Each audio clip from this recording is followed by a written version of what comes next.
My name is Dr. Mary Glode. I am going to be talking today about common gynecological procedures, particularly procedures and surgeries we do here at Grand River. To start, pelvic anatomy.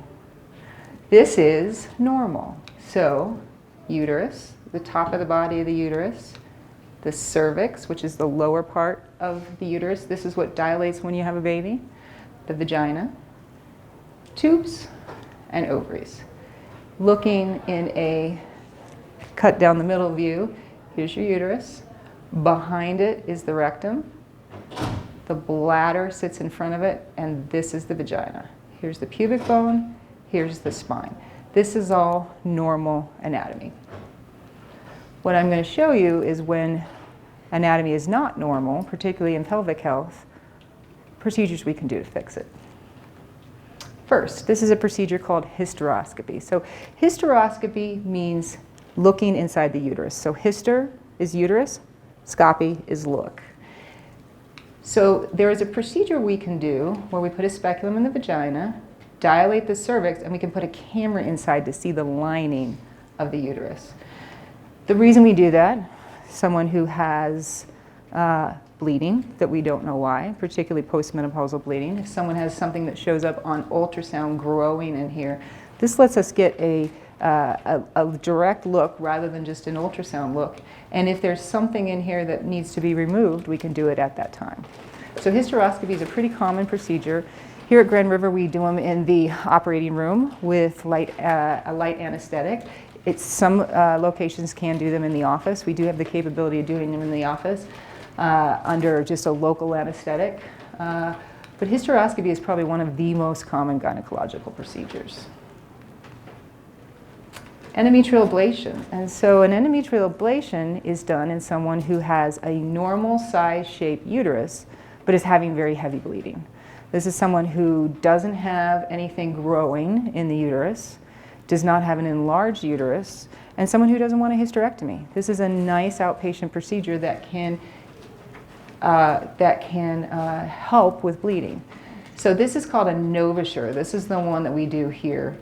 In the operating room under light anesthesia, we dilate the cervix and put this wand into the uterus, okay?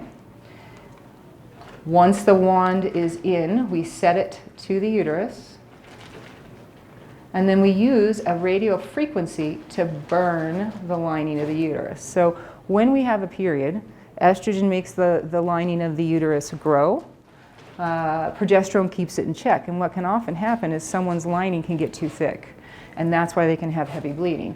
And so what this does is it burns that extra lining and burns down to the level of the base of the endometrium, which is what we call the lining. It takes about 90 seconds once everything's set, and then it's removed. And you can see afterwards, you kind of see the cavity has been burned away. 65% of people who have an endometrial ablation never have a period again. It's very nice. Another 25 to 30% have periods, but they're much, much lighter. And there's about a 5 to 10% failure rate, which means it does not work for everybody. But it's a great procedure short of a hysterectomy. LEEP procedure. So everybody remembers going to their gynecologist to get their pap smears. What we are looking for when we do our pap smears, is any changes in the cervix, all right? And we're looking specifically for precancer changes of the cervix. Once we've determined that there may be precancer changes in the cervix, we need to remove them or freeze them. So a procedure that can be done in the operating room, in the office is called a LEEP. A loop electrical excision procedure. And basically, what we try to remove is this little area at the outside of the cervix that can be associated with precancer changes. Under a local anesthesia in the office, we use an electrical loop to remove a ice cream cone shape portion of the cervix. Here's showing, and then this is afterwards. This little area on the cervix is where HPV is most active, and so this is the area that's removed to treat cervical dysplasia. Laparoscopy. So laparoscopy is a way to look inside the abdomen. Basically what we do is make an incision in the belly button, blow the belly up with air, and put a camera inside so we can see into the abdomen.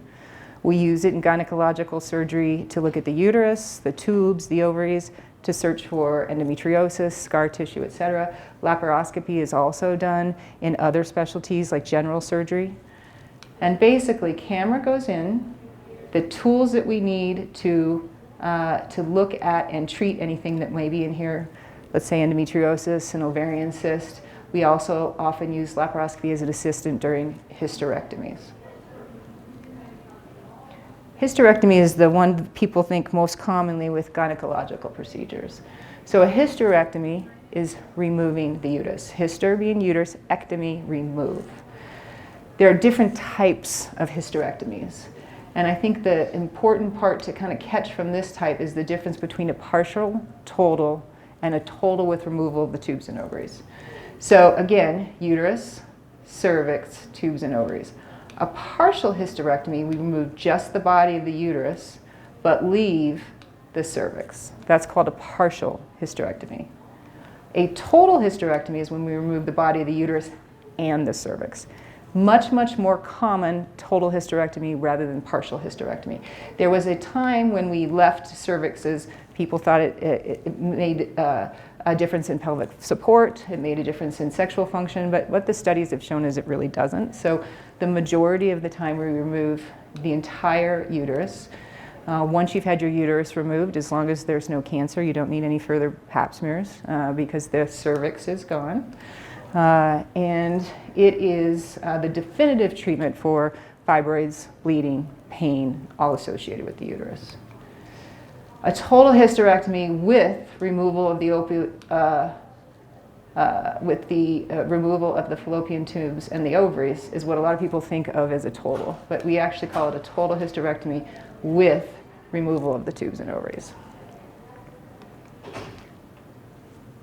Hysterectomy can be done multiple different ways. We can do a vaginal hysterectomy where everything is done through the vagina. There are no cuts in the belly. This is my preferred if we can. I was trained to do vaginal surgery quite some time ago. And it's kind of a dying art, but the thing I like about a vaginal hysterectomy is you don't have to get into the belly. Yeah, right. Recovery's quicker. People tend to be back to regular activity quicker, and we tend to have less pain. A laparoscopic assisted hysterectomy is what we talked about before. You have the incision in your belly button, 2 incisions in the lower abdomen, maybe another third right here, and through that, put the tools in to release the uterus, tubes, and ovaries from their attachments into the abdomen, and then everything else comes down from below. An abdominal hysterectomy is where you make an incision in the abdomen, either low incision or an incision up here. They're much bigger incisions. Abdominal hysterectomies are usually done if someone has a very large uterus or a large pelvic mass. Most surgeries anymore can be done either laparoscopic, vaginal, or robotic. And robotic hysterectomies are like laparoscopic hysterectomies, but the incisions are up high. From this to this to this talks about the least amount of recovery time to the most amount of recovery time. Vaginal hysterectomies, depending on the patient, but a lot of times recovery is 2 to 4 weeks. Back to work, it depends on how everything went.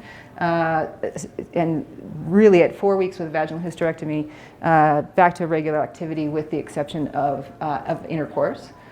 Laparoscopic, again, about 4 weeks.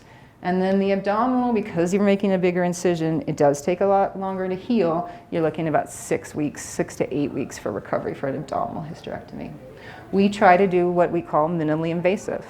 The least amount of invasion into the tissue to get what we need, which is the uterus out. And so here at Grand River, we really try to stick in here and get the uteruses out as least invasive as we can so people can recover well and get back to their lives as soon as possible.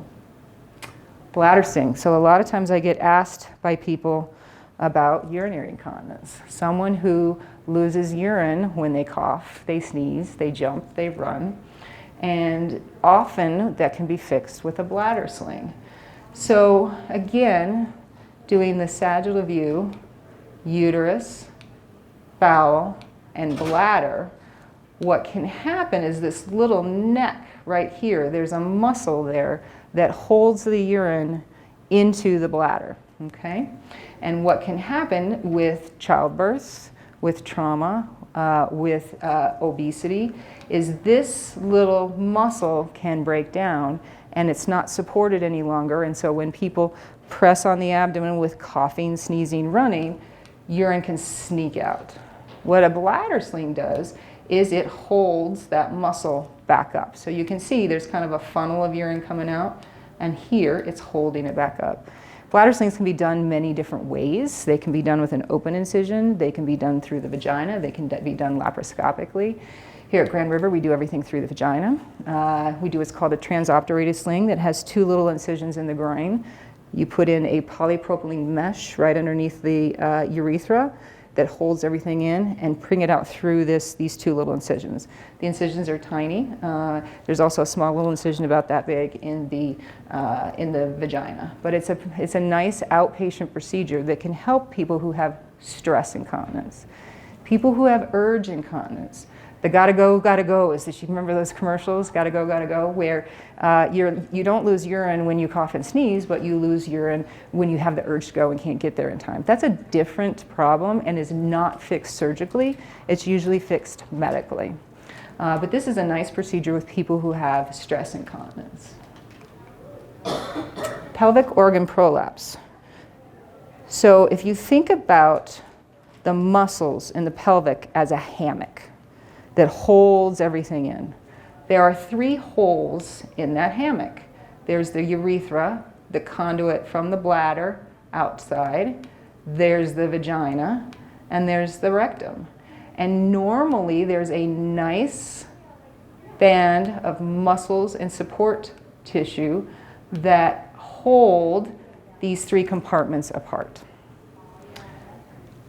Over time, after childbirth, obesity, gravity, trauma, some of these muscle layers can break down. And with these muscle layers break down, we can see what we call pelvic organ prolapse, where things fall through that hammock. The first one is the bladder. It's an anterior vaginal prolapse. So instead of the bladder being tucked up, you can see how it's kind of pushing into the vagina. That is called a cystocele. And cystoceles are quite common, particularly after childbirth. Posteriorly, the rectum can also push into the vagina. That's called a rectocele. So that's when this muscle layer that holds everything apart breaks down. And so what can happen is people can feel a sense of pressure. They can feel like they can't empty their bowels very well because things are kind of getting stuck in this little pocket. And these areas can be built back up to put the anatomy back where it should be. There's a couple of others. The uterus can start to prolapse. In someone who's had a hysterectomy, the top of the vagina can prolapse. The enterocele is when the small bowel prolapses into the vagina, and the urethrocoele is when the urethra prolapses. The 3 most common are the cystocele, the anterior vaginal prolapse, the posterior vaginal wall prolapse, and the uterine prolapse. Those are the most common. These can be fixed in the majority of patients. And again, the cystocele, that bladder prolapsing down, falling down into the vagina, can be, this is normal, this is the cystocele, can be fixed with what we call an anterior repair or an anticoporaphy, and that's when we build this muscle layer back up. So that where it's falling into the vagina, we build this back up with sutures. Same thing posteriorly. So again, normal. This is the rectum, this is the vagina. When you see that posterior rectocele, this can also be built back up, basically restoring the anatomy. Both the cystocele repair and the rectocele repair are all done through the vagina. I also do surgeries for enteroceles, the small bowel hernia, the vaginal vault prolapse, and the uterine prolapse. And again, all of those can pretty much be done through the vagina. They don't require incisions. And what you're doing is just reinstituting the anatomy where it should be. And that's what I have for you. Tell me what kind of questions. Does anybody have any questions for me? Please. I'm 78. Do I still need to get pap smears? Great question. So the question was, at 78, do you still need to get pap smears? The recommendations are if a woman has had a pap smear in the 5 years before age 65, and it has been normal, meaning no abnormal cells and no evidence of high-risk HPV, then you can actually stop pap smears at 65. If you have a problem where you have some bleeding or something later on in life, they might do a pap smear to make sure it's not coming from the cervix. But yes, we can stop at 65 if someone has a negative history. Now, I would make a plug for just because you don't need pap smears, you really should have a pelvic exam. So the pap smear, let me see if I can go back.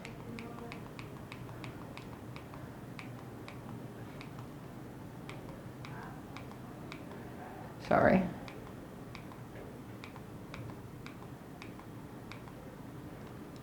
So the pap smear just samples cells from this part of the cervix. If you remember that LEAP procedure, it just samples cells from the outside of the cervix in about the 1st centimeter. The reason we do pap smears at that area is that's where HPV, human papillomavirus, is most active, okay? And so that's where we take the samples to make sure there's no precancer or cancer changes.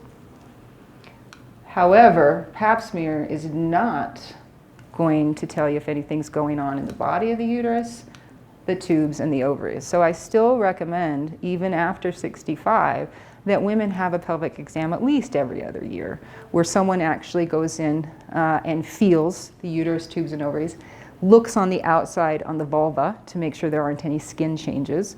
Just like other places in the body, on the skin, you can get precancer and cancer changes on the skin of the vulva. So I do recommend about every other year over the age of 65 having a pelvic exam.